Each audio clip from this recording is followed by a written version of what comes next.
Bom, um dos trabalhos aí que eu submeti, né, é um texto do professor Florestan Fernandes, né, um capítulo de um texto dele, de um livro intitulado A Revolução Burguesa no Brasil. No caso, esse é o capítulo 2, né, que inclusive o nome é o mesmo, né, As Implicações Socioeconômicas da Independência. Bom, não preciso falar muito sobre o próprio professor Florestan e nem sobre a produção acadêmica dele, né? Mas é interessante ver também, contextualizar o livro, né? De como que o livro foi construído, concebido, né? A primeira parte foi escrita num determinado momento da vida dele, a segunda e a terceira parte em outro momento, então você também consegue ver na obra dele essa evolução, né? Não sei, não gosto muito de utilizar esse conceito de evolução, mas essa transformação, essa mudança no próprio pensamento do Florestan Fernandes, né? Mas, bom, eu vou tentar me atentar aos 15 minutos e vou desenvolver o pensamento nesse tempo, e se eu não conseguir também não tem problema, eu acho que o interessante é a gente levantar apontamentos aqui e partir deles para poder conversar depois. Bom, primeiro, a independência é tida por... Eu fiz um texto, então eu vou me atentar ao texto, tá? Então, se de repente eu tiver com a cabeça baixa, porque eu tô lendo as anotações que eu fiz para poder ter algum tipo de coerência. Bom, a independência para o Florestan, ela é vista como revolucionária, né? Por dois aspectos, né? O primeiro aspecto é como um marco histórico do fim do período colonial, né? A gente pode depois problematizar tudo isso, mas no primeiro momento ele vê, né, a independência como um marco histórico, né, entre o período colonial e o período imperial. Ele vai fazer uma conversa sobre quais são as estruturas que passam de um momento para o outro, essa discussão do arcaico e do moderno se misturando, mas isso a gente vai desenvolver um pouquinho mais para frente, mas o fato é que ele vê ela como um marco histórico, portanto, revolucionário no sentido político institucional, né? Não ainda no tocante à economia, a gente vai falar um pouquinho depois disso também. E o segundo aspecto é como um ponto de inflexão entre as tensões, né? Das elites, então agora as elites nacionais, né, que se constitui a partir da formação do Estado Nacional, né, e da elite portuguesa, né, da Casa de Bragança. Então, nesses dois aspectos. Bom, a partir desse momento, o poder político, né, a partir do processo de independência, o poder político começa a se organizar a partir de dentro, né? No entanto, isso conforme o pensamento de Florestan, né, isso não significa que o capitalismo que se desenvolve no Brasil, ele se desenvolve a par do que acontece nos centros hegemônicos europeus, né? Aí a gente vai entrar um pouquinho depois sobre essa questão do capitalismo dependente, segundo Florestan, que se desenvolve no Brasil. Ele fala que as elites brasileiras, né, elas não lutavam propriamente contra a sociedade colonial, contra aquele modelo de sociedade, né, mas sim contra o estatuto colonial. Isso é um ponto interessante de inflexão, por quê? Porque nós vamos ver justamente a questão da escravidão, né, que vai permanecer como um processo, né, a questão do escravismo, né, que vai permanecer como um processo que vai passar do período colonial para o período do império, né, a questão do patrimonialismo, ou seja, a forma como a política local era feita e como que isso vai também se estender para a formação do Estado Nacional, se tornando quase que algo que está imbrincado, né, uma coisa na outra, ligado a uma coisa na outra. Bom, junto com o processo de independência, né, o que nós vamos ter? Nós vamos ter a introdução, né, do liberalismo no Brasil, das ideias liberais no Brasil. Na verdade, as ideias liberais a gente sabe que começa antes, né, mas é a partir, né, da independência que os ideais liberais começam a ganhar maior volume e maior significado na vida política do Brasil, né? Mas é interessante também nós pensarmos como que esse novo padrão de civilização, né, pautado pelo liberalismo, ela vai ser apropriada pelas elites nacionais, né, por conta das particularidades do Brasil, né? Então, você fala de liberalismo europeu, por exemplo, se você olhar para a Revolução Francesa, a gente vai ter um tipo de adaptação, um tipo de assimilação desse padrão de civilização, né, pautada pelo liberalismo. No Brasil, por conta das particularidades, escravidão, sociedade estamental, né, ela vai ser apropriada de uma maneira diferente. E aí a gente também, vamos ver se eu consigo tratar, pelo menos, levantar alguns pontos desse, né? Mas o próprio, acho que é o José de Souza Martins, né? No Cativeiro da Terra, ele vai tratar essa questão do liberalismo, né? Falando sobre os limites que o liberalismo vai adquirir no Brasil, principalmente pautado pela questão do escravismo colonial, né? Então, o escravismo servindo como um limitador das ideias liberais no Brasil. Bom, segundo.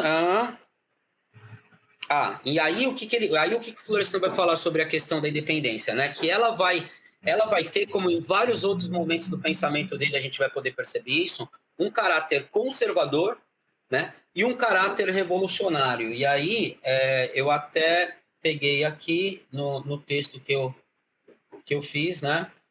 E vou citar, se vocês me permitirem, né? Então ele vai falar assim, que da independência, palavras de Florestan, página 51, primeiro parágrafo.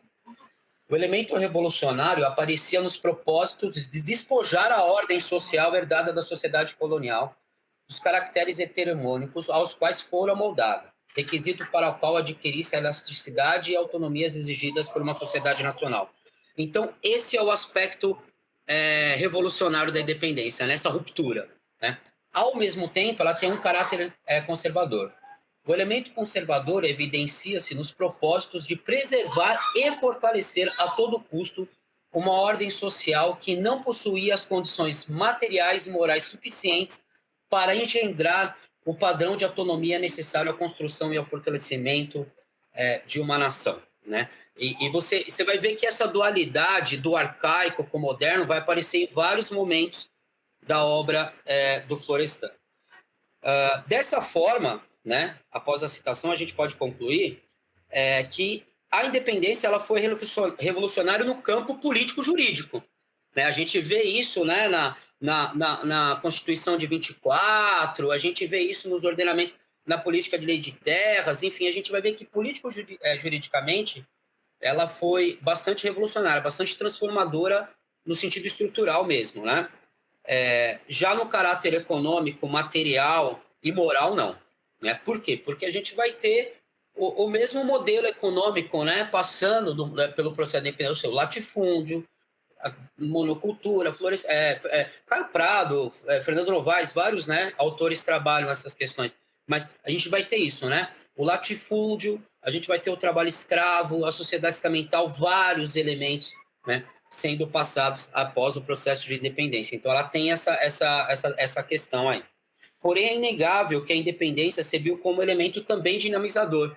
Isso é um ponto interessante que a gente tem discutido muito na aula da professora Vera, né?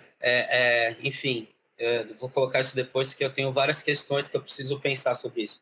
Porém, é inegável que ela tem a independência serviu como elemento dinamizador no desenvolvimento do capitalismo moderno no Brasil, pois, a partir dela, as elites nacionais começaram a influenciar de forma mais direta as tomadas de decisões políticas que ajudou o desenvolvimento do mercado interno.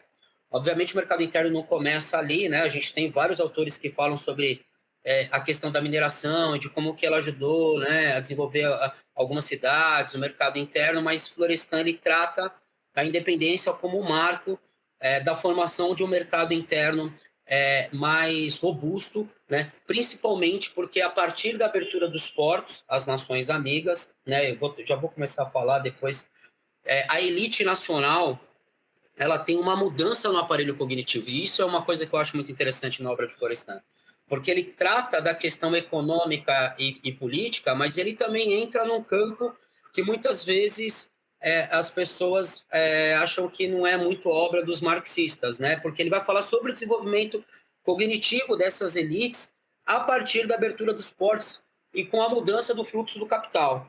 Né? Então, a partir da abertura dos portos, da independência, da mudança do fluxo de capital, ou seja, né, do capital não ficar girando mais em detrimento à metrópole, né, porque a abertura dos portos ela tem ela recebe essa função de quebra de um dos tripés do antigo sistema colonial, que era justamente o monopólio, o exclusivo metropolitano, pacto colonial. A gente aprendeu isso na escola com vários nomes, né? Então, essa quebra, né, do monopólio né, serviu para mudar o aparelho cognitivo da elite agrária, né? Por quê? Porque ela começa agora a ter noção do circuito total do capital. Isso é um ponto interessante, porque antes o lucro, né, a parcela que cabia na produção da cana ou qualquer outra produção agrícola que a gente tinha no país variava muito pouco, porque a coroa portuguesa controlava isso, né? Então, para ele não importava se ele tinha, por exemplo, 10 hectares de terra e produzia 10 toneladas ou se ele tinha 10 hectares de terra podendo produzir 100 toneladas. Não tinha muito essa perspectiva, né? A margem, de Florestan trabalha isso, né? A margem de lucro que permanece com o empresário é muito pequena, então ele não fala sobre isso. Enfim, bom, após a independência, o que vemos é esse novo padrão de civilização sendo absorvido, que, segundo o Florestan, é parcial e tosco, né? Parcial e tosco porque, pelo que eu entendo, ele tem como padrão a sociedade europeia, né? Então, ele tenta estabelecer uma relação e aí ele adjetiva dessa forma, né? Além disso, o liberalismo serviu como um elemento redefinidor das relações de dependência, né? E não como um elemento puramente revolucionário. Mais uma vez fica aparecendo essa dualidade dos conceitos, né? Um outro aspecto que ele assume, né, o liberalismo, é uma forma no reino da ideologia, né? E aí ele vai trabalhar isso. Acho que eu nem vou ficar falando muito sobre isso. E no reino da utopia, né? E aí essas duas coisas também vão estar sempre dialogando e ora servindo como um elemento dinamizador e ora servindo como um elemento conservador. A partir desses dois elementos, a independência e a absorção do liberalismo, a elite rural teve que reformular, a partir da sua influência no Estado Nacional, os negócios da coletividade, né? Para atingir os seus interesses, né? Então, aí a gente vai começar a ver também essa questão do patrimonialismo, né? De como que o patrimonialismo, que antes ele era local, né? A partir da independência, ele começa a entrar na formação do Estado Nacional, né? Através da burocratização dessa elite agrária, né? E, ao mesmo tempo, servindo como elemento de diversificação da economia e formação de classes médias, que também a gente depois pode discutir essa questão de conceito de classe média, mas ele vai falar, né, que com o mercado, com esse mercado interno ficando mais robusto, né, a gente vai ter aí essa elite, né, esse patrimonialismo sendo estendido do poder local para o poder nacional. Bom, e aí ele vai falar sobre a questão do patrimonialismo. Vocês estão me ouvindo ainda? Porque tinha um som aqui ainda que estava soando no meu ouvido e agora parou. Acho que eu estou me alongando muito, né? Quanto tempo eu ainda tenho, gente, para falar? Uns 5 minutos, pode ser? Vou tentar aí dar conta. Bom, pelo menos, se você pudesse terminar um pouquinho mais rápido, tá. Facilitaria para os seus colegas seguintes também. Perfeito. Então, terem mais ou menos no mesmo tempo. Tá bom. Então eu vou fazer o seguinte, eu vou partir para um resuminho que eu fiz assim, né? Bom, então o que nós vamos ter como elementos de transformação desse processo, né? A abertura dos portos, com a queda do monopólio português, a mudança do aparelho cognitivo, né, das elites, né? Junto com essa mudança do aparelho cognitivo, a gente vai ter a instalação da ordem competitiva, que o Florestan também vai trabalhar, né, a importância da formação da ordem competitiva para o desenvolvimento do capitalismo, né, e o liberalismo, né, uma diversificação da economia nacional e a formação de várias instituições, né.